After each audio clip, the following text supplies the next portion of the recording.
আসসালামু আলাইকুম সম্মানিত দর্শক, সকলকে ইউনুস এগ্রোর পক্ষ থেকে স্বাগতম। তো সবাই দেখতে পাচ্ছেন আমার স্মার্ট কৃষির প্রজেক্ট। আমার এই প্রজেক্টের বয়স আজকে 27 দিন। তো 27 দিন বয়সে আমার শশা গাছগুলোর গ্রোথ সবাই দেখতে পাচ্ছেন। এই যে আমার এই প্রজেক্টের জমির পরিমাণ হচ্ছে 24 শতাংশ। আমার এই 24 শতাংশ প্রজেক্টে আমি অনেকগুলো জাত লাগিয়েছিলাম। অনেকগুলো জাতের ভিতরে এগুলো হচ্ছে তামিম প্লাস। তো তামিম প্লাসের গ্রোথ আলহামদুলিল্লাহ মোটামুটি ঠিক রয়েছে।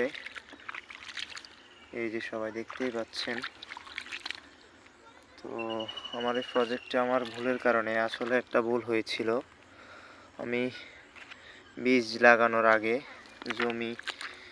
জো আনতে হয়, কিন্তু আমি জো না আনে এমনিতেই শুকনো মাটিতে বীজ দিয়ে দিয়েছিলাম।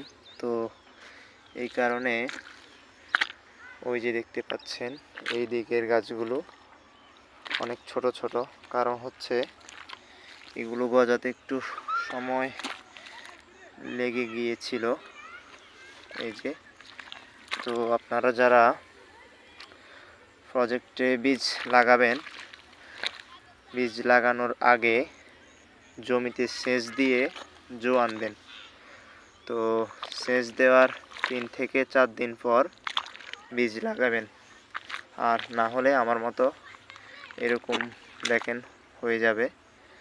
কিছু গাছ গজাবে এখন, ধরেন কিছু গাছ গজাবে 2 থেকে 3 দিন পর, এমন হয়ে যাবে। তো এই প্রজেক্টে মাচার কাজ চলছে। এই যে সবাই দেখতে পাচ্ছেন আমার এই প্রজেক্টে ওই পাশটাতে, এই যে দেখতে পাচ্ছেন ওই পাশটাতে কাঞ্চন আর হচ্ছে গ্রিন বিউটি লাগিয়েছিলাম। তো চলুন সকলকে আমার কাঞ্চন আর গ্রিন বিউটির আপডেট দেখাই। এই যে এগুলো হচ্ছে কাঞ্চন। এই যে কাঞ্চনটা আমার একটু পরে লাগানো হয়েছিল, জানুয়ারির 2 তারিখে মনে হয় লাগানো হয়েছিল। এই যে দেখতে পাচ্ছেন কাঞ্চনের গ্রোথ। তো এখন আমার এই প্রজেক্টের আপডেট এইটা। তো সকলে আমার এই প্রজেক্টের জন্য দোয়া করবেন। আসসালামু আলাইকুম ওয়া রাহমাতুল্লাহ।